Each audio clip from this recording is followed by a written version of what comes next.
الفاتحة. أعوذ بالله من الشيطان الرجيم. بسم الله الرحمن الرحيم. الحمد لله رب العالمين الرحمن الرحيم مالك يوم الدين إياك نعبد وإياك نستعين اهدنا الصراط المستقيم صراط الذين أنعمت عليهم غير المغضوب عليهم ولا الضالين آمين. بسم الله الرحمن الرحيم. اللهم سلمني من رمضان وسلم رمضان لي وسلمه مني.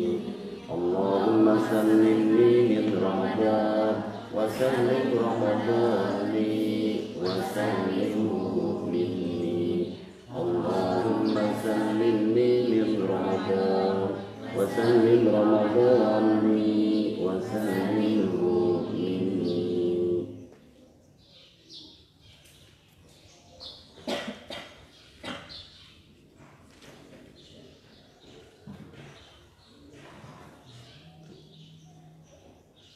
Bismillahirrahmanirrahim. Alhamdulillahirabbil alamin.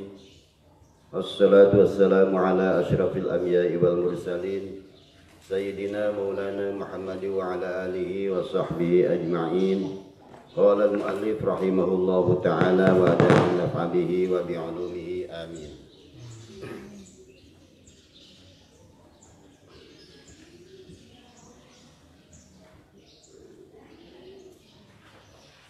Ya Ali, man qala kulla yawmin asyrata marrat la ilaha illallah qabla kulli ahad, la ilaha illallah ba'da kulli ahad, la ilaha illallah yabqa rabbuna wa yafna kullu ahad. Lam yabqa malakun fis samawati illa astaghfara lahu. Pesan Nabi, ya Ali, barang siapa membaca la ilaha illallah qabla kulli ahad setiap hari 10 kali. Tuh, barang siapa yang membaca la ilaha illallah qabla kulli ahad setiap hari 10 kali.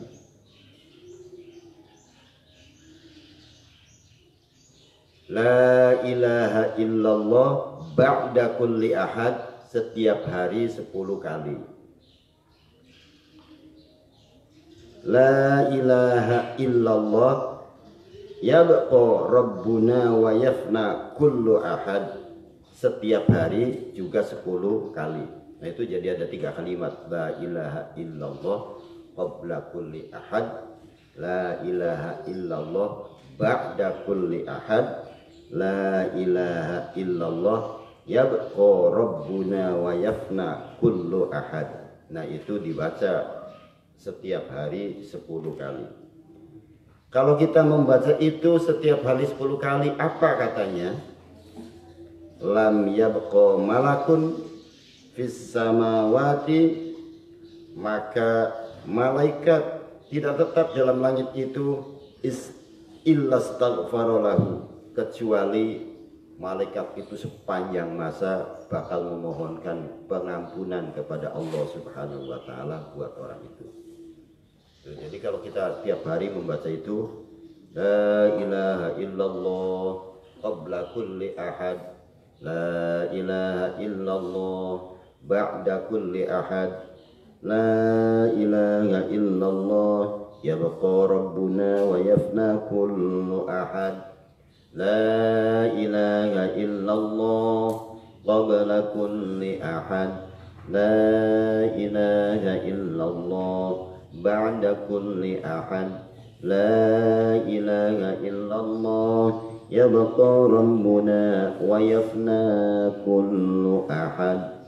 Nah itu tiap hari kita baca 10 kali. La ilaha illallah qabla kulli ahad, la ilaha illallah ba'da kulli ahad, La ilaha illallah yabqa rabbuna wa yafna kullu ahad. Kalau kita setiap hari membaca itu 10 kali, malaikat tidak bakal ada henti-hentinya selalu memohonkan pengampunan kepada Allah Subhanahu wa taala buat orang yang membaca itu.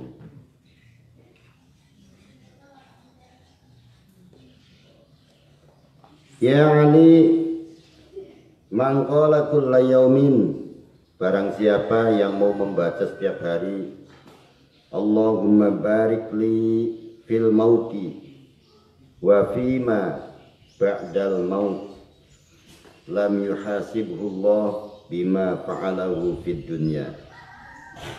Wa man kabbara, Allahumma barik li fil mauti wa fima ba'dal maut. Itu yang dibaca cuma segitu.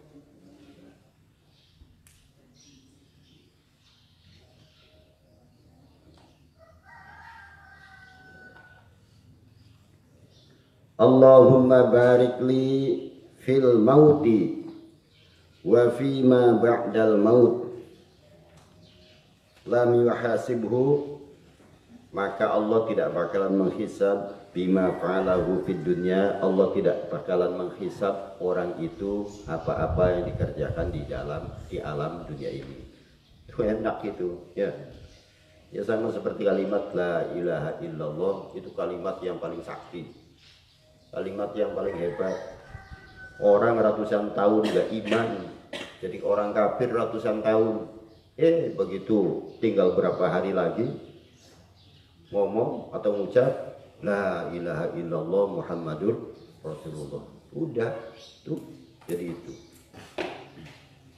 Zaman dulu itu ada cerita, dan sering saya ceritakan. Ada seorang namanya Abdullah Al-Mubarak. Beliau berangkat haji.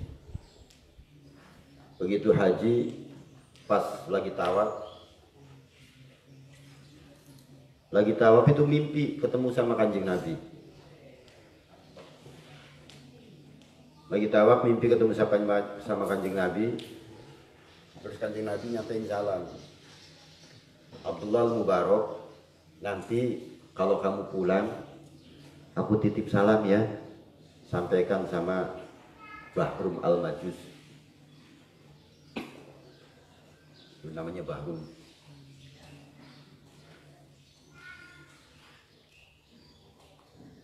Nah, kata Syekh Abdullah Mubarak, ini saya tawaf apa tidur ya? Tawaf kok mimpi ketemu Kanjeng Nabi. Karena dia ragu, memulai tawaf dari putaran pertama lagi. Setelah memulai lagi, putar lagi, mimpi lagi ketemu sama Kanjeng Nabi dengan pesan begitu. Abdullah Mubarak, nanti kalau kamu pulang, aku titip salam buat Bahrum Al-Majus. Kaget. Sungguhan apa dia? Sungguhan apa mimpi nih? Karena ragu, diulangi lagi. Sampai 3 kali tetap mimpi begitu. Nah, jadi akhir begitu selesai pulang. Berarti menunjukkan tawafnya tawaf wada. Ya, tawaf sudah mau pamitan kan. Pulang, begitu pulang itu di wilayah Baghdad nyari dari desa ke desa, dari kecamatan ke kecamatan, nyari orang yang bernama Bahrum Al-Majus. Akhir ketemu di salah satu kampung, salah satu desa, kelihatannya habis ada pesta besar. Akhir lewat, baru Syekh Abdullah Al-Mubarak tanya. Setelah ada orang lagi duduk-duduk di tepas jalan, tanya, ini daerah sini, mohon maaf saya mau tanya Pak, ini wilayah mana? Oh ini masih masuk wilayah Irak ini. Bapak kenal dengan salah seorang yang namanya Bahrum Al-Majus? Kenal. Emang kenapa? Enggak, saya pengen ketemu saja. Emang kenapa? Apa Bahrum Al-Majus itu orangnya hebat, luar biasa hebatnya. Ini saya. Tuh. Jadi kebetulan yang ditanya Bahrum Al-Majus. Ini saya. Hebatnya Bapak, coba saya pengen tahu kehebatan Bapak. Saya punya anak 9. Tuh. Kurang apa hebatnya? Saya punya anak 9. Laki 4, perempuan 5. Adik sama kakak saya kawinkan. Tuh, jadi 9 ini itu 9. Dijodohin juga yang 8 kan? Berarti nyisa 1 kan? Tuh, ya. Baru ditanya, kenapa bisa begitu? Biar harta saya tidak keluar. Masih berputar di anak-anak saya saja. Jadi tidak keluar sama orang lain. Setiap saya menikah dengan saya kawinkan anak-anak saya satu sama lain, saya bikin pesta besar-besaran. Nah, putriku yang bungsu, si bungsu ini paling beda di antara yang lain. Dia paling cakep, dia paling bijak, dia luar biasa pokoknya. Dia tidak ada pasangannya. Karena dia tidak ada pasangannya, maka saya kawin sendiri. Kata si Bahrum Al-Majus. Saya kawin sendiri. Saya bikin pesta jauh lebih besar dibanding dengan kakak-kakaknya. Kakak-kakaknya pesta hanya 3 hari, 3 malam. Yang si bungsu kita bikin pesta 1 minggu. Tuh, itu bayangin. Kata Abdul Al-Mubarak, oh itu nggak hebat. Ada yang hebat lagi daripada itu? Nggak ada. Yang ada cuman cemoohan. Yang ada cuman cemoohan. Di antara cemoohannya gimana? Setelah aku selesai mengadakan pesta, itu ada ibu janda datang ke rumah saya. Lampu-lampu yang ada di luar dikasih mati. Setelah lampu yang ada di luar dikasih mati, dia mencari sisa-sisa makanan. Saya kejar, gak ketemu lagi. Akhir lampu saya kasih nyala lagi. Nah itu si perempuan itu mungkin datang lagi, lampunya kasih mati lagi. Sampai beberapa kali begitu, ternyata betul si perempuan itu lagi mencari sisa-sisa makanan. Karena sisa makanan sudah tidak ada, maka dia tidak dapat. Akhirnya saya kejar sampai di rumahnya. Begitu sampai di rumah, apa yang saya dengar dari dalam rumah itu, si ibu janda ini dikerumunin sama anak-anaknya. Anak-anaknya pada menangis, Umma. Ba'da khamsati ayyam, katanya sudah 5 hari kita tidak makan, sudah 5 hari tidak minum. Apa yang ibu dapat hari ini? Kata ibunya, nak, ibu tidak dapat apa-apa, ibu tidak bawa apa-apa, hanya ibu bawa batu. Nanti batu ini mau ibu rebus, nanti dikasih garam, kan biar enak. Air rebusan batu itu kan rasa asin. Nanti kalian minum waktu hangat-hangat, itu nanti segar di diri kalian semua. Nah itu mendengar jeritan tangisnya anak-anak si janda, dan si janda ini mau merebus batu. Akhir si Bahrum Al-Majus ini hatinya ternyuh. Hatinya ternyuh, dia pulang ke rumah, ambil makanan, sisa-sisa makanan, dia ambil uang, dia ambil bahan-bahan mentah, dia antar ke situ, ke rumah si janda itu. Tadi antar, kasihkan semua. Bahrum Al-Majus pengen melihat kayak apa senangnya itu anak-anak makan. Jadi dikasihkan semua itu. Bahrum Al-Majus melihat anak-anak pada makan apa semua. Bahrum Al-Majus sampai tidak bisa berkata apa-apa. Hatinya sudah merasa tersayat-sayat, sudah. Dia pilu sekali melihat kejadian itu. Nah, kata Abdullah Al-Mubarak, ini perbuatan yang dianggap terpuji cuma ini. Yang lain tidak ada yang terpuji. Ini yang paling hebat. Maka kenapa? Oh pantes Kanjeng Nabi titip salam buat kamu. Tuh Kanjeng Rasul titip salam buat buat kamu, yaitu Bahrum al-Majus. Oh, jadi karena kamu berbuat satu kebaikan, yaitu merawat orang yang susah, ngasih makan orang susah. Padahal ngasih makannya berapa kali tuh? Cuma satu kali. Terus luar biasa. Setelah itu Bahrum al-Majus tanya, siapa Muhammad itu? Muhammad itu adalah utusan Allah. Di mana dia tinggal? Beliau tinggal lahir di Mekah, hijrahnya ke Madinah, wafatnya di Madinah. Oh, berarti dia sudah meninggal? Sudah. Kalau begitu, jikalau dia masih ada, aku pengen ketemu. Dan aku pengen menjadi muridnya. Akhirnya si Bahrum al-Majus mengatakan, asyhadu an la ilaha illallah wa asyhadu anna muhammadar rasulullah. Satu riwayat si Bahrum al-Majus mengatakan la ilaha illallah muhammadur rasulullah. Nah, udah, setelah itu tidak lama Bahrum al-Majus meninggal. Nah, itu orang kaya katanya umat Muhammad setelah itu, artinya setelah zaman para sahabat tabi'in, orang kaya yang pertama masuk surga itu adalah Bahrum al-Majus. Nah, itu Bahrum al-Majus itu dikenal ahli surga. Nah, itu maka kalimat la ilaha illallah itu kalimat yang bisa mengislamkan, menyelamatkan orang yang ratusan tahun atau puluhan tahun bahkan ratusan tahun menjadi orang kafir, bisa selamat dengan kalimat itu la ilaha illallah Muhammadur Rasulullah. Di zaman sekarang kalimat itu bisa mengkafirkan orang Islam. Itu di zaman sekarang. Di zaman sekarang itu kalimat itu bisa mengkafirkan orang Islam.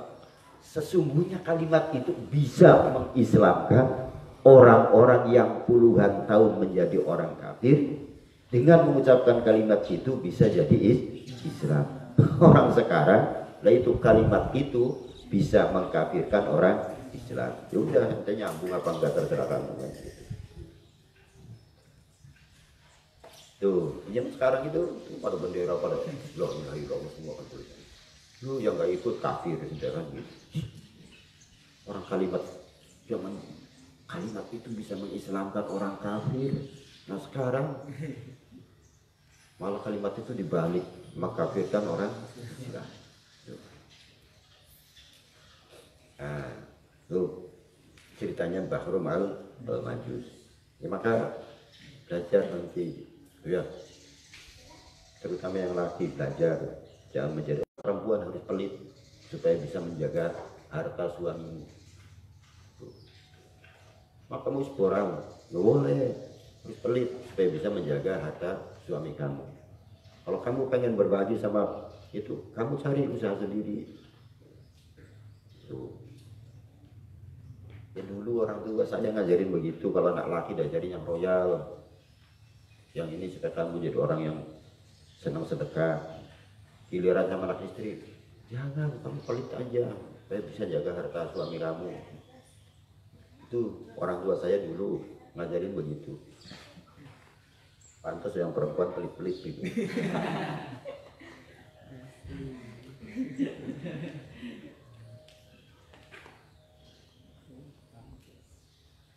Ya.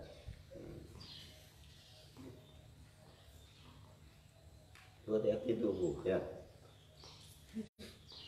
Alasannya tulis la ilaha illallah bendera perang. Nah, itu tulisan la ilaha illallah benderanya hitam, itu namanya Royatul Harbi, bendera perang, bukan bendera apa. Nanti di zamanmu ya. Jadi zaman kita aja udah aja. Wa man kabbara mi'ata marrah, barang siapa membaca takbir 100 kali qabla syamsi, maksudnya qabla syamsi di sini sebelum terbit matahari. Wa mi'atin qablal ghurub, dan 100 sebelum terbenam matahari. Takbir, takbir bisa enggak? Takbir itu apa? Allahu Akbar. Membaca Allahu Akbar, membaca takbir 100 sebelum terbit matahari, 100 sebelum terbenam matahari. Kataballahu lahu thawaba mi'ata abidin wa mi'ata mujahidin fi sabilillahi ta'ala. Allah akan mencatat, menulis pahalanya orang-orang yang ahli ibadah 100 orang dan pahalanya orang jihad fi sabilillah 100 orang. Tuh. Jadi baca takbir pagi 100, sore 100. Cuman semuanya sayang, bro ya. Sayang di waktu yang lagi tidak mengenakan kita semua. Tuh. Pagi sebetulnya kalau qobla syamsi sebelum terbit matahari itu kan kita rata-rata sudah bangun kan. Tuh kamu kitanya yang cerdas tuh, kita yang cerdas. Cerdasnya apa? Jadi kita sebelum setoran, itu sebelum setor. Nah, kita belum setor atau kita sudah setor, baca dulu seberapa sih namanya baca Allah Akbar. Tuh 100 kali kita baca sebelum setor. Itu artinya kita dipakai itu kecerdasan kita. Tuh. Jadi contoh-contoh sederhana. Tuh ya. Anak-anak itu dari dulu sampai sekarang kalau sudah cerita masalah untuk nyuci najis mughalladh nggak cerdas-cerdas. Nggak cerdasnya apa? Salah satu itu dicampur debu, bukan dicampur tanah. Oh ini ngambil tanah. Nggak cerdas-cerdas. Debu itu, ya debu itu. Ngambil saja tuh pasir. Nah, siram. Yang keruhnya kamu ambil, jangan dengan pasirnya. Yang keruhnya itu airnya saja diambil, disaring kan. Yang keruhnya saja diambil pelak. Yang pasirnya dibuang. Jangan mau ngepel ini, tuh ibaratnya kan, ngepel di sini. Katanya harus dicampur debu. Ngambilnya tanah, kucok-kucok, dicampurin semua. Ya ini artinya kita kerja 2 kali. 1 bersihin najis anjing, yang kedua bersihin tanah. Itu kurang cerdas kan? Maka yang cerdas. Yang cerdasnya apa? Oh ini ada pasir. Lihat. Oh udah keruh nih. Udah keruh. Jangan dengan pasirnya. Airnya saja yang diambil. Airnya saja. Tuh kecerdasannya tuh dipakai. Airnya saja. Nah udah siram-siram. Cur kan. Jadi kalau seaula ini, ya mungkin kalau 2 botol aqua juga barangkali cukup kan. Tuh, semprot saja kan. Nah, ini rata-rata mentang-mentang masih muda, masih banyak tenaga, anggapannya tenaganya suruh dihabisin di sini. Tuh, ya. Ya anggapannya tenaganya suruh habis untuk bersihin aula. Selesai bersihin aula, udah. Karena tenaganya sudah habis, suruh pingsan semua. Itu jadi pandai-pandai itu. Nah maka gunakan kecerdasan. Tuh, ya. Ini sama, itu sama. Kita sebelum pagi suruh baca takbir 100. Kita lagi mau setoran, saya pegang Quran. Yang cerdas aja, alhamdulillah. Belum terbenam matahari, alhamdulillah. Belum terbit matahari, kita baca takbir dulu. Allah Akbar. Kalau kita menghafal, kalau kita lagi menghafal, kita belum tentu itu satu ayatnya sudah hafal, belum tentu. Tapi kalau kita baca takbir 100 kali, itu kita takbirnya sudah selesai duluan, maka kita bakal mempunyai pahala yang berlipat ganda. Kita bakal mempunyai banyak keberkahan. Tuh, jadi kecerdasannya dipakai. Nah, contoh lain. Dulu. Zaman dulu. Waktu guru masih muda-muda, pertama di sini, termasuk saya masih bujangan. Jadi kalau habis diundangkan durenan sama tetangga kanan kiri itu, pulang dikasih berkat nggak ada yang mau. Gengsi katanya masih bujangan, pulang nggak bawa berkat. Yang kedua buat siapa kan? Padahal di sini udah banyak santri kan. Di rumah ada santri. Tapi gengsi. Guru-guru yang muda-muda zaman dulu tuh saya ingetin, kenapa ya? Kok bodoh kok dipiara terus? Tuh, jadi kalau boleh kebodohan itu jangan dipiara. Tuh, saya bilang coba. Ya waktu itu sama guru-guru yang muda-muda, coba kalau kalian cerdas, tuh kita dikasih berkat. Jangan gengsi karena kita ini adalah seorang guru salafiyah yang hari-hari dihormatin sama tetangga kanan kiri. Dengan cara ini maka tingkat kehormatan mereka terhadap kita itu tidak ada artinya Pak, bahkan hilang begitu saja. Kenapa? Karena kita tidak cerdas. Dikasih sesuatu ini diterima dengan senang hati. Alhamdulillahirobbilalamin. Pak, berkatnya saya terima. Ini yang punya rumah udah senangnya luar biasa. Kita bawa pulang sampai di rumah kita sedekahkan tuh sama anak-anak. Punya pahala berapa? Pahalanya 2 kan? Pahala nyenengin orang yang ngasih, pahala memberikan makanan. Ditambah lagi nyenengin orang kelaparan kan? Udah banyak berapa itu? Udah pahalanya. Banyak banget kan? Nah, cuman sayangnya udah itu. Kebodohan itu dipiara. Tuh, kebodohannya itu dipiara. Tuh ya. Nah, maka kalau kita pengen maju, yuk stop masalah miara kebodohan. Kalau kita pengen maju, yuk stop miara masalah malas-malasan. Jadi itu karena kunci kebodohan itu adalah malas. Sehingga dengan sebab malas tidak mau membaca. Dengan sebab tidak membaca tidak punya pengetahuan. Dengan sebab tidak punya pengetahuan maka lekat dengan kebodohan. Dengan bodoh biasanya identik dengan kemelaratan. Kalau melarat biasanya identik dengan orang miskin. Kalau miskin dekat dengan kefakiran. Kalau sudah fakir dekat dengan kekufuran. Udah tuh. Maka kesimpulannya malas itu adalah dekat dengan kekufuran. Tuh gitu. Tuh ya. Udah dibuang malas. Tuh dibuang malasnya. Nah, kenapa? Karena malas itu sesungguhnya tidak bisa mengantarkan kita menjadi orang sukses. Nggak ada ceritanya orang malas sukses. Nah, suksesnya itu karena sukses malasnya.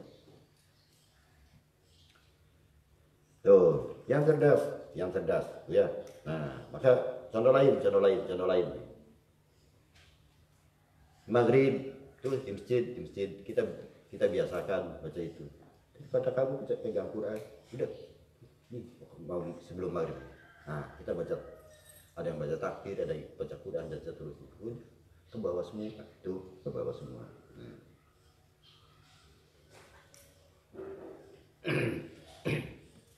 Dah. Wa man shalla alayya kulla yaumin aw lailatin.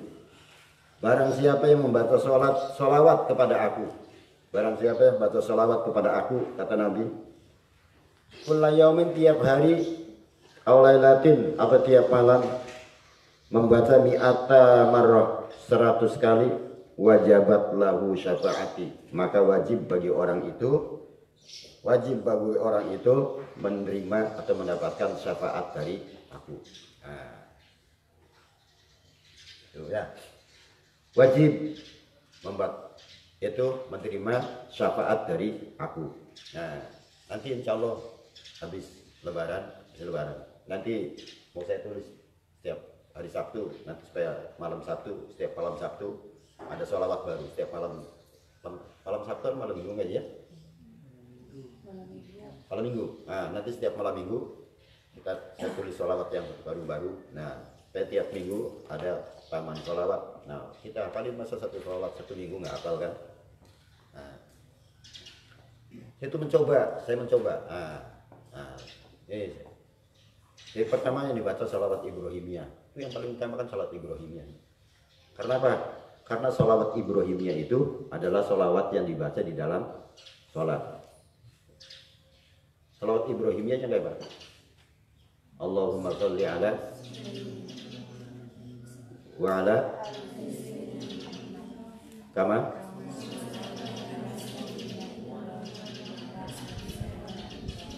wa barik ala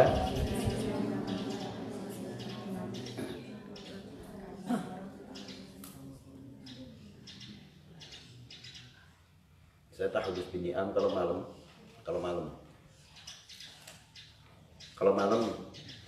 saya hampir tiap malam untuk masjid. Tahun ini itu saya setiap malam saya hampir selalu setiap malam ke masjid. Kenapa? Karena saya rasa takut menghadapi alam puasa itu tahun ini. Tahun-tahun sebelumnya saya nggak punya perasaan takut apa gitu. Nah, dari mulai malam pertama sampai sekarang, terutama yang paling takut sekali sampai sholat juga kayak selalu goyang begitu. Nah itu waktu hari Kamis dari mulai subuh sampai siang sampai sore apa gitu. Nah hari ini itu hati saya paling senang sekali gitu. Hati saya senang sekali. Nah karena lihat cuacanya tidak begitu panas, anginnya landai gitu kan, landai apa gitu. Ada yang mengatakan nanti malam itu kan malam 17, ada yang mengatakan ini malam Lailatul Qadar. Ya itu, ada yang mengatakan malam Lailatul Qadar, yang mengatakan Lailatul Qadar. Itu cuma landai saja kan. Saya kalau di masjid cuma baca sholawat, itu saya mulai dari itu, dari sholawat Ibrahimnya. Allahumma sholli ala sayyidina Muhammad kama sholli ala sayyidina Ibrahim wa ala ali sayyidina Ibrahim. Saya baca cuma 3 kali. Terus baru sholawat Maria, baru sholawat Jalbul Rizki, sholawat Sajariyah, sholawat Badiriyah, sholat apa. Itu sekalipun saya udah pernah haji dan sudah pernah umroh, tapi saya selalu membaca sholawat haji. Sholawat haji itu saya selalu setiap hari masih selalu saya baca. Itu yang saya minta, mudah-mudahan anak cucu saya jangan dimatikan dulu sama Allah sebelum mereka pada bisa haji. Itu yang saya minta begitu. Jadi setiap hari masih sering saya baca Allahumma sholli sholatan tuballighuna ziyarat haramika wa harami sallallahu alaihi wasallam fi hadal am wa fi kulli am. Allahumma sholli sholatan tuballighuna ziyarat. Itu setiap hari saya itu masih baca. Dan itu setiap malam yang saya baca sholawat itu cuma 3, enggak ada yang lebih. Nah nanti yang terakhir baru sholawat yang pendek. Karena dari kecil saya hobi membaca shollallahu alaihi Muhammad. Nah paling nanti terakhir saya tutup dengan shollallahu alaihi Muhammad. Lah itu 100 kali, 1000 kali. Udah. Yang lainnya saya baca 3 aja. Nah, saya baca 3. Nah 3 itu 3. Kalau ada 10 macam kan berarti sudah 30 kan ya. Tuh, ada 10 macam berarti 30. Kalau kita punya 10 macam sholawat, kita baca rata-rata 10 kali, berarti berapa? 100 kan?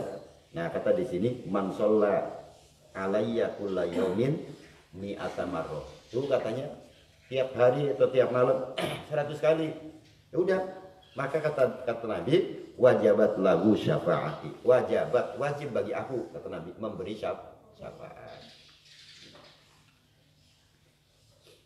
Nah wajib bagi orang itu menerima syafaat dari aku. Nah katanya begitu.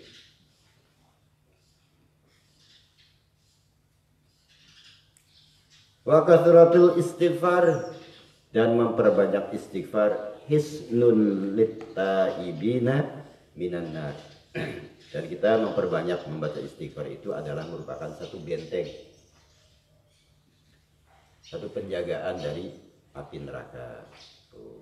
Jadi intinya hari ini dikenalin karena kemarin judulnya itu adalah zikir dengan sholawat. Nah maka bayangkan kalau boleh, yaitu membaca zikir. Itu yang pertama, yaitu tadi apa? La ilaha illallah qabla kulli ahad, la ilaha illallah ba'da kulli ahad, la ilaha illallah yabqa rabbuna wa yafna kullu ahad.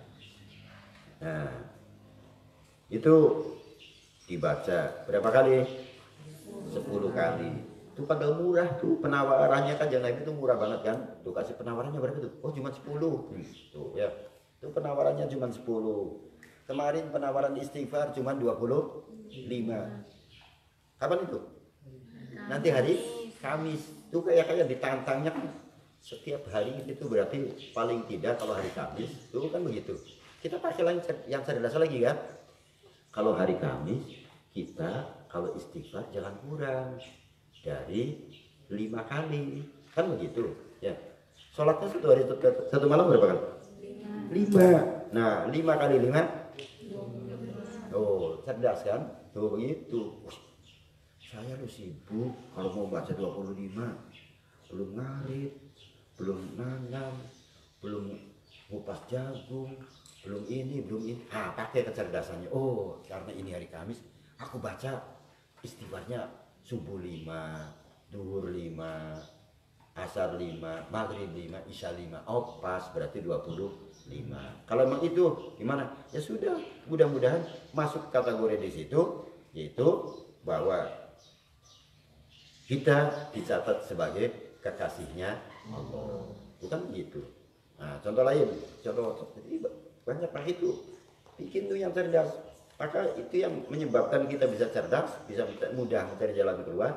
Itu senang baca. Kalau nggak suka baca, ya udah nanti nggak berhenti aja di situ. Nah, kalau nggak suka baca berhenti di situ. Nah, yang paling hebat itu adalah yang senang baca. Saya tuh hobi banget saya baca. Atau hobi baca. Nah, itu kayak kemarin mau tahlil, ketemu sama teman-teman guru-guru kan.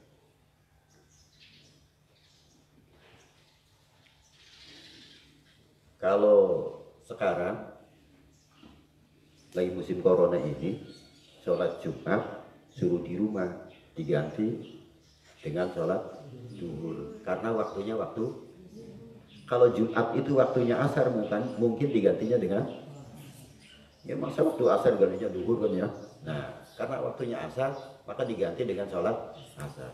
Nanti kalau sholat id di rumah digantinya dengan apa? Sholat id kan ada khutbahnya tuh kan. Kata kita karena perempuan, aku bisa khutbah. Nah memang perempuan boleh khutbah. Perempuan itu nggak boleh khutbah. Tapi kalau memberi saran boleh. Nah tapi kalau khutbah nggak boleh perempuan. Tuh, itu begitu. Nah di rumah, saya di rumah di sana di Jawa di Cirebon itu kan kita punya musola khusus perempuan dan punya masjid punya apa. Yang ibu saya itu kalau itu hari Idul Fitri suka khutbah kan. Oh diprotes sama saudara-saudaranya. Tuh saudara-saudaranya pada protes semua. Kata ibu saya, nggak apa-apa, kamu pada ngomong apa saja nggak apa-apa. Ya nanti kalau Pung pulang, itu ngomongnya begitu. Nanti kalau Pung pulang ya ilmumu pasti kalah semua sama Pung. Itu ngomongnya begitu. Ternyata betul. Ternyata betul. Begitu saya pulang, orang-orang keluarganya ibu saya pada, ya keluarganya kiai semua sih, pada ngomong, Bang, itu kalau perempuan khutbah boleh nggak itu? Ya nggak usah khutbah. Kalau khutbah perempuan yang nggak, zaman dulunya nggak ada yang tukang khutbah, tapi kalau perempuan nasehatin anaknya itu banyak. Nah maka perempuan itu dikenal Ustadatul Ula. Jadi anak-anak kita itu guru pertamanya itu adalah ibu kita. Nah maka seorang ibu itu sudah pas kasih nasihat. Nah, boleh perempuan suruh kasih nasihat, jangan suruh khutbah.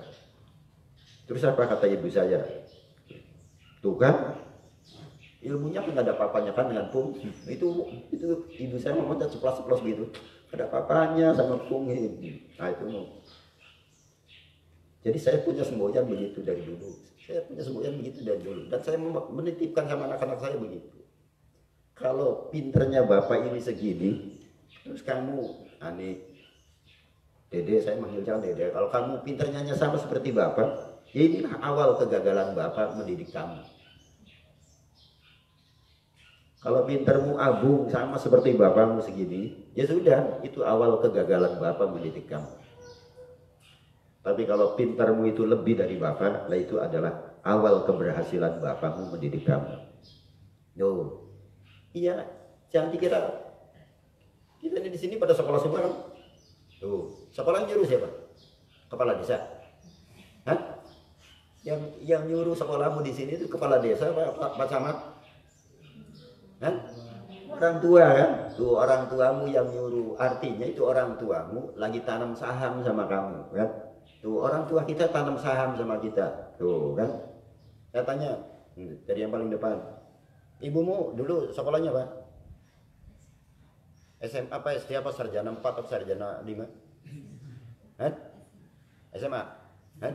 Nah, artinya ibumu punya disahami sama kakekmu itu sampai SMA. Kalau ibumu mendidik kamu hanya SMA lagi, itulah awal kegagalan orang tua kamu. Itu begitu. Nah, nanti kamu kira-kira punya prinsip begitu. Aku ini sekarang sudah dimodalin sama orang tua. Aku sekolah SMA, aku sekolah aliyah, aku menghafal Al-Quran. Terus anakmu nanti sama hanya tamat sanawiyah, cuman ngapalin Quran, apalagi nggak hafal, ya udah, namanya ibu keblinger. Ibu keblinger itu artinya kita bukan maju, berarti kita terbelakang. Tuh kita terbelakang. Kita udah dikasih saham orang tua segini. Kalau kita dikasih saham sama orang tua itu SMA, maka paling tidak kita mengantarkan anak kita harus S1. Tuh kan begitu. Kalau kita dikasih saham orang tua itu S1, maka kita paling tidak mengantarkan anak kita itu S2. Kalau kita dikasih saham orang tua kita S2, maka paling tidak kita mengantarkan anak kita sampai S3. Kalau kita dikasih saham orang tua sampai S3, ya udah kita antarkan anak kita menjadi S5. Terakhir ya es krim jadinya kan gitu. Saya punya prinsipnya begitu. Prinsip saya begitu. Nah, maka saya bilang sama anak saya begitu.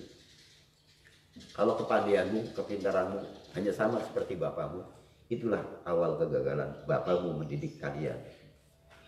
Tapi kalau kalian lebih maju, lebih pintar, lebih ini, itulah awal keberhasilan bapakmu mendidik kamu. Tuh, ya. Dan sedikit-sedikit nanti caranya dicicil.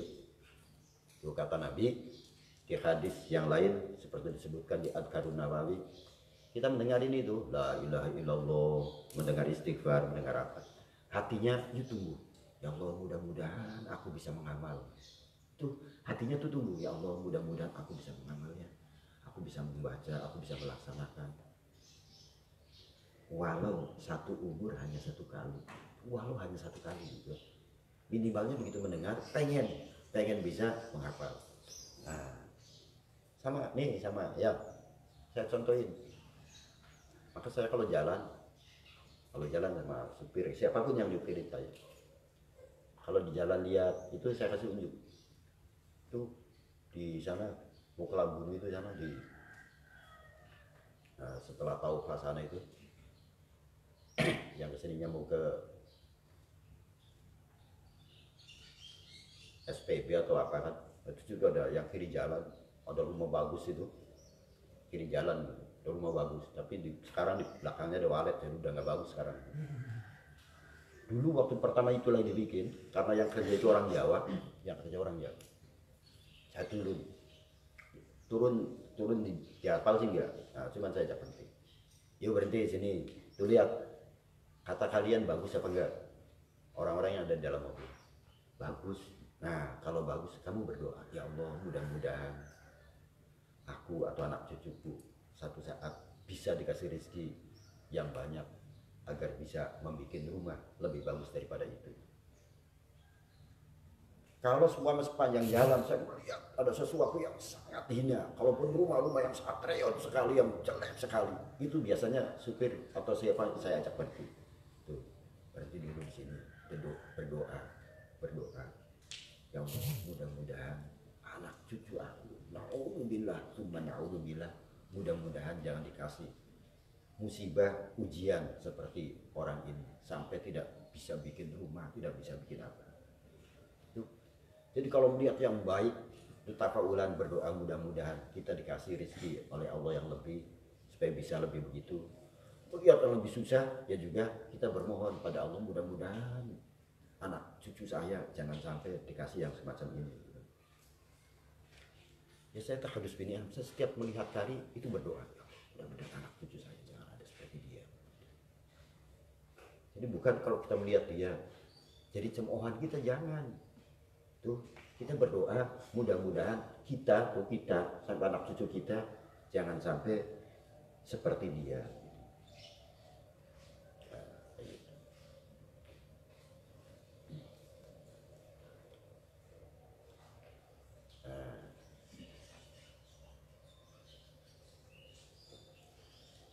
Faslun fi sidqi was sadaqah. Qala alaihi salatu wassalam ya Ali usduq wa in durraka fil ajil fa innahu yanfa'uka fil ajil wa la tadrib wa in nafa'aka fil ajil fa innahu yadurruka fil ajil. Nah ini ngajarin bener.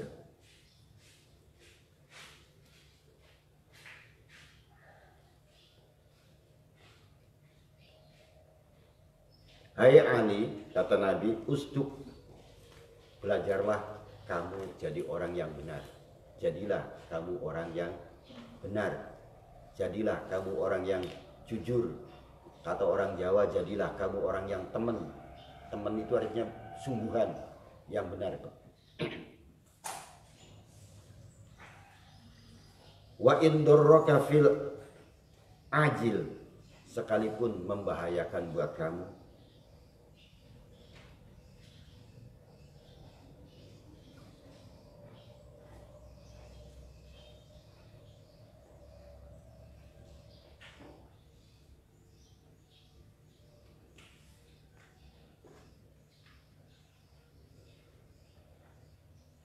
Ya Ali usduk, belajarlah, jadilah orang yang teman, jadilah orang yang jujur, jadilah orang yang benar. Wa indurroka fil ajil, sekalipun membahayakan buat kamu pada waktu yang akan datang. Maksudnya waktu yang dekat. Itu di waktu yang akan dekat, di waktu dekat itu membahayakan kita. Fa innahu yanfa'uka fil ajil, karena sesungguhnya kita berbuat jujur, kita perilaku jujur, kita berkata jujur, yanfa'uka fil ajil, bakal bisa memberi kemanfaatan pada waktu yang akan datang. Banyak kemanfaatan pada waktu yang akan datang.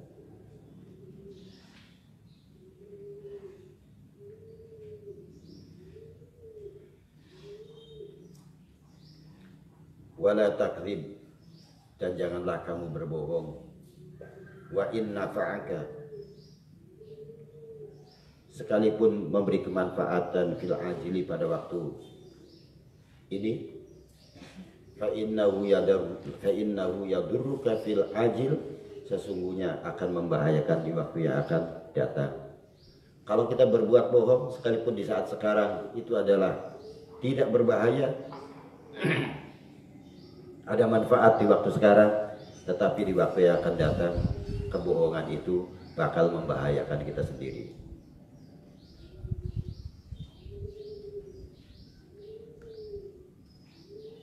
Nah, bahayanya berbohong, bahayanya makan yang tidak halal. Bahayanya apa? Bukan berarti nanti kita kejebur jurang atau ketabrak apa, bukan. Nah, bahayanya itu yang pertama diperlihatkan kita malas. Malas belajar, malas mengaji, malas beribadah, malas baca-baca, malas baca sholawat, malas baca zikir, malas baca Quran, malas sholat fardu, sholat sunat, apalagi yang sholat qobliyah. Sholat fardu saja pakai berat banget. Itu sholat fardu saja nanti katanya berat banget.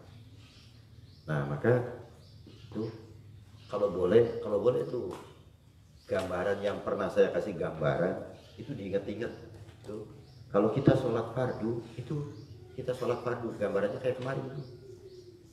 Kalau sekalipun kita tukang zakat, sekalipun kita tukang sedekah, sekalipun kita tukang puasa, sekalipun kita sudah haji, puluh-puluh kali haji, puluh-puluh kali umroh, tapi bagaikan itu nol yang kita tulis kayak kemarin di belakang sampai 9, itu ada 0 sampai 9, itu tidak ada artinya kalau tidak ada angka 1. Tapi kalau di depan itu ada angka 1, 0-nya sampai 9, itu namanya berapa? Berapa itu? Hah? Itu 0-nya 9 itu. Hah?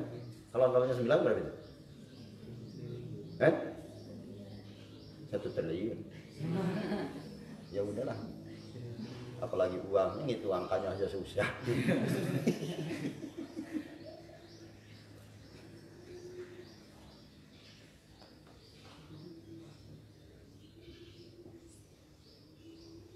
Iya. Saya tuh kemarin cerita sama keluarga, saya tahdus biniam begitu. Jadi saya waktu di pondok, kalau yang ada hubungannya dengan kebutuhan dalam, kebutuhan Mbak, itu belum pernah menjadi santri yang cengeng, minder, nanti gimana gitu. Itu nggak pernah. Saya tahdus biniam, itu tolong pintunya tutup itu. Nah, itu Mbak Yai sakit. Karena mungkin beliau sudah tahu karakter saya, dimarahin saya suka diam saja kan. Kalaupun dipukul saya cuma ngangkat tangan saja kan.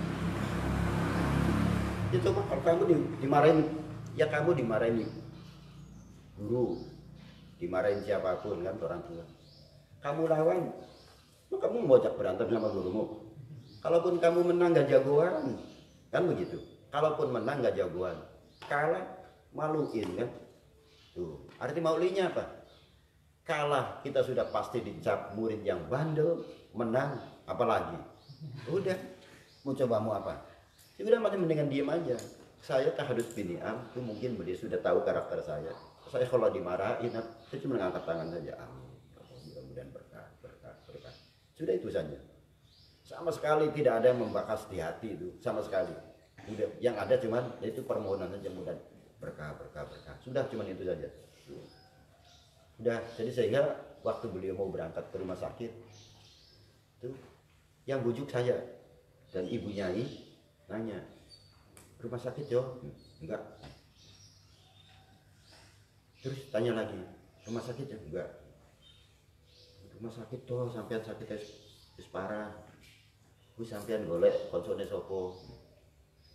Terus itu beliau ngomong, aku belum nang rumah sakit, tapi karo kubur yo. Yo wis. Udah. Begitu mau saya zaman itu belum ada telepon kan. Teman-teman sudah saya calling semua. Nanti kalau beliau mau, kamu siap, di depan rumah ada mobil. Udah, akhir mobil baru datang ke situ. Saya masuk duluan. Karena saya mau duduk di belakang kan. Kalau mau duduk di belakang maksudnya paling belakang lagi kan. Karena saya mau duduk di belakang, jadi saya itu orangnya paling tahu diri begitu. Saya karena mau duduk di belakang, saya mau masuk duluan. Jadi sebelum beliau pada siap ini saya udah di dalam. Sehingga beliau ini udah duduk di mobil kan. Saya udah di belakang gitu. Beliau nggak tahu kan, saya udah di belakang. Udah saya di mana. Itu mobilnya ini belum berangkat kan. Beliau itu kelihatannya agak kecewa karena anggapannya saya masih di luar, masih lama. Di toko pura orang suwemen, nah itu kalimatnya begitu. Mana gopur kok lama sekali. Saya diam aja belakang. Tapi Mbak Putri yang gopur ning senang murine sampean. Nah katanya gopur sudah ada di belakangnya sampean. Oh senang kene Pur, dalam kok menengai nggih Mbak.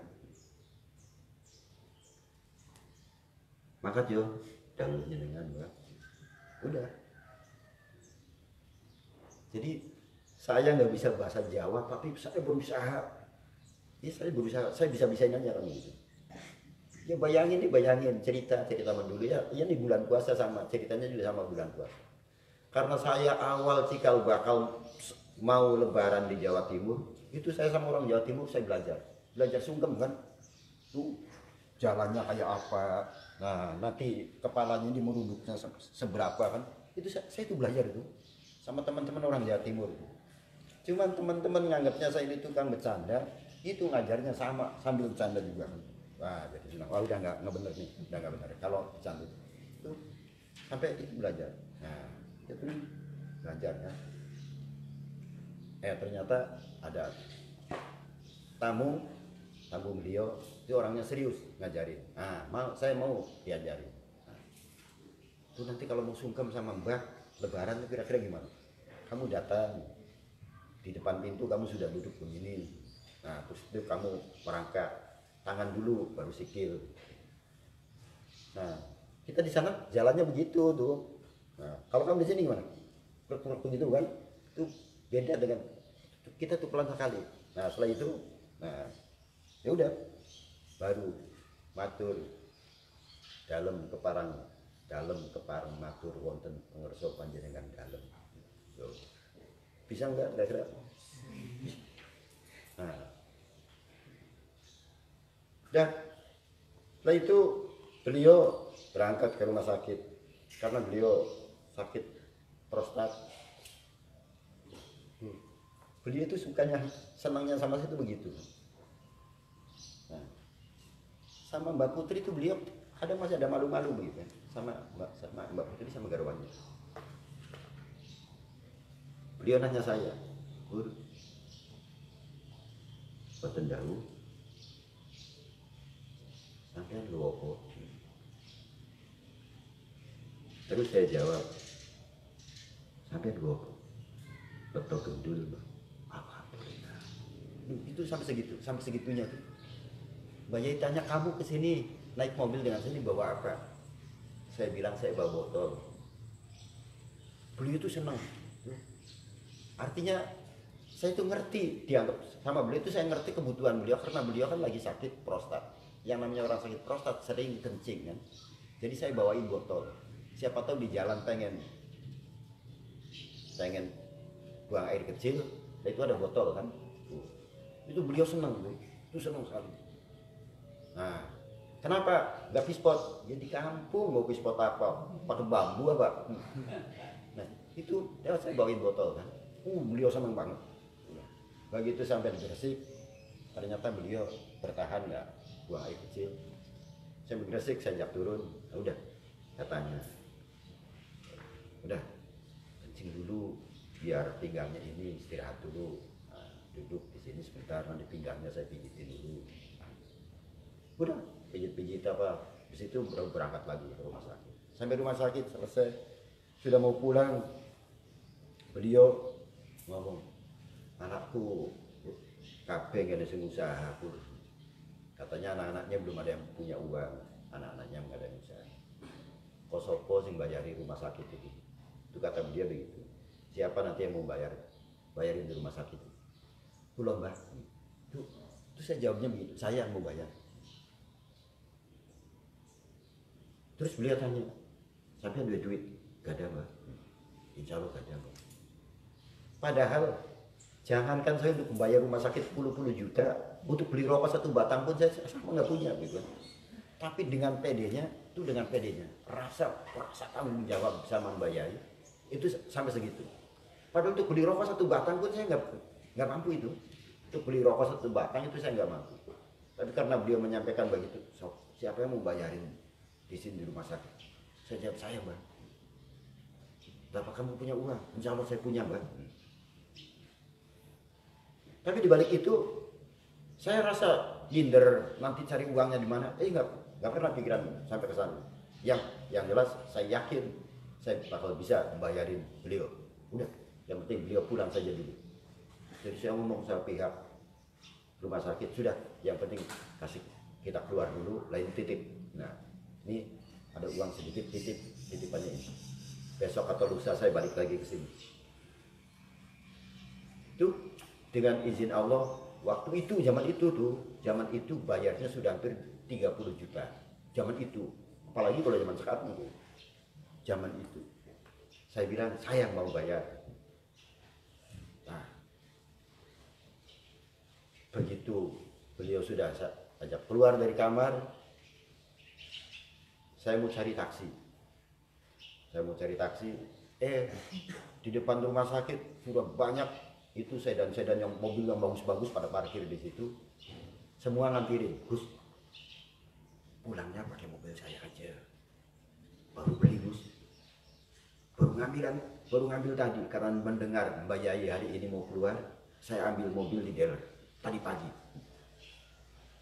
Itu rata-rata orang-orang itu pamer kendaraan mau ngantar beliau pulang.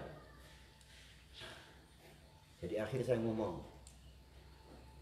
Mas, Pak, ini kendaraan segini banyaknya, siapa yang harus dipakai? Kalau saya harus pakai ini, gak enak sama ini. Bagaimana kalau begini saja? Sekalian saya meminta bantuan, minta tolong, dan sekalian anda semua juga pengen berbakti sama beliau, pengen ngalap berkahnya beliau. Sekarang gimana kalau seumpama begini? Kendaraannya segini banyaknya, kita undi siapa yang keluar, itu yang saya pakai. Tapi bukan berarti hanya ini saja yang kita pakai. Mohon maaf sekali, rumah sakit ini belum dibayar. Siapa kira-kira sanggup bayar? Saya. Itu semua itu orang gitu, saya. Sama seperti saya, beliau punya keluhan begitu. Saya tidak mikir 2-3 kali untuk menjawab itu. Saya yang bayar. Saya tawarkan sama orang-orang itu yang di situ. Ini rumah sakit ini belum dibayar. Siapa di antara kita yang mau bayar? Saya. Nah, karena itu sama minta juga. Terus saya ngomong sama mereka. Sudah gimana? Kalau kendaraan sih biar kita undi, tapi untuk membayar rumah sakit patungan saja. Oh nggak bisa. Saya aja sendiri. Itu orang segitu banyaknya sama tidak mau diatur suruh patungan. Patungan kan lebih ringan kan? Kalau seumpama ini 1 juta, ada orang 30 kan 30 juta kan? Itu sama, mereka nggak mau. Mungkin gengsi atau sama-sama mau pamer hartanya kan gitu. Udahlah, saya bodoh. Udah diundi lagi aja. Itu jadi mobilnya kita undi yang untuk antar ke sana. Yang bayar juga diundi lagi. Tuh, yang bayar diundi. Jadi akhir ada mobil yang keluar yang diundi. Ternyata mobil yang keluar itu zaman itu harganya 500 juta zaman itu. Jadi 500 juta itu zaman itu mobil terbaik di Indonesia zaman itu. Itu mobil terbaik di Indonesia. Kenapa? Karena mobil-mobil yang kelas-kelasnya Innova itu harganya waktu itu masih 20 juta. Itu kelas-kelas Innova itu harganya carry itu masih 20 juta. Nah, itu harga mobilnya 500 juta. Nah, udah. Terus beliaunya nggak mau. Walah, udah mobilnya udah diundi, beliau nggak mau lagi. Saya bujuk lagi, Mbak, ini kendaraannya pakai ini hasil undian, Mbak. Karena kendaraan yang pengen nganter panjenengan banyak sekali, jadi saya undi. Nah, jadi yang keluar ini. Apa jawab beliau? KPN itu kendaraannya katanya terlalu bagus. Itu kendaraannya terlalu bagus. Terus saya bujuk lagi, Mbak, ibu menawi makai kendaraannya dengan sakit sehari, Mbak. Kok kendaraan sing apik kok rasane kaya apa sakjane mboten kan. Nah, akhirnya dibujuk-bujuk, ternyata beliau akhirnya mau. Nah, mau alhamdulillah. Mau jadi nganter. Memang karena kendaraan bagus, jadi ada lubang juga nggak terasa itu nggak terasa nyut begitu. Karena mungkin kendaraan yang bagus itu yang membedakan ini kan. Udah, terus yang bayar rumah sakit ada, yang nanggung kontrol juga ada, jadi semua ada. Nah, begitu saya keluar, udah, jadi rumah sakit saya bilang besok nanti selesaiin. Antar dulu beliau pulang sampai rumah, besoknya balik lagi ke rumah sakit, ketemu dengan orang itu lagi. Gus, piro Gus? Oke Mas, piro? Jadi 33.000, pakai tak titip piro ngewu. Ora apa-apa wis sing 33 tak wehno kabeh nang sampean wis, sampean bayar kono jero. Orang sampean bayar Mas, sampean bayar dhewe bos. Itu akhirnya orang yang bayar sendiri. Iki bisa nitip duit piro karo sampean? Karo wong rumah sakit. 2 juta. Wis ya wis iki aku duwe duit. Jarene 33 tak bayari kabeh nang aku duwike. Gusti iki sampean balik nemen. Ya tinggal duwike sampean ae Mas, wis nang aku. Enggak gelem. Loh, itu orang enggak saking fanatiknya itu enggak mau itu. Uangnya yang dia punya 30 ribu untuk bayar itu. Padahal sebenarnya sama saja kan. Ini bar tuang ini kita ambil kan separuh. Saya kasih sama saya udah selesai sama kan. Itu enggak mau plak dikasih lagi ke rumah sakit. Rumah sakit yang ngasihin sama saya. Padahal sama uangnya dikasih uang ini juga. Udah enggak salah. Nah, itu yang namanya orang. Tuh.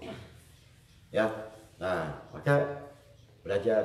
Tuh, belajar artinya yuk belajar kita merawat ilmu sekalipun walau hanya 1 kali, usahakan itu bisa mengamalkan walau hanya 1 kali, syukur-syukur tiap hari. Nah, jadi baca istighfar, baca zikir, baca sholawat, baca apa, udah itu. Karena apa? Karena hakikatnya bekal kita masa depan itu, ya udah itu. Bekal kita masa depan itu. Bukan PNS, bukan apa. Hakikatnya bekal kita itu, ya hari ini tabungan kita apa? Hari ini tabungan kita sholawat, hari ini tabungan kita zikir, hari ini tabungan kita, insya Allah itu bekal kita, hakikatnya adalah itu. Nanti kita jadi PNS, kita jadi pedagang, kita jadi petani, itu bagaikan wasilahnya saja. Nah, wasilahnya saja itu. Mangka surat dzunubuhu zahaba bahauhu. Kata Nabi, barang siapa, ya Ali, barang siapa yang banyak sekali dosanya, zahaba bahauhu, maka bakal hilanglah sifat kewibawaannya. Tuh, jadi kalau orang selalu bikin ini, kewibawaannya bakal hilang.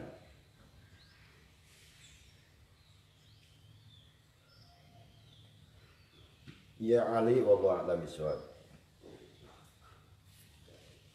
Assalamualaikum warahmatullahi wabarakatuh.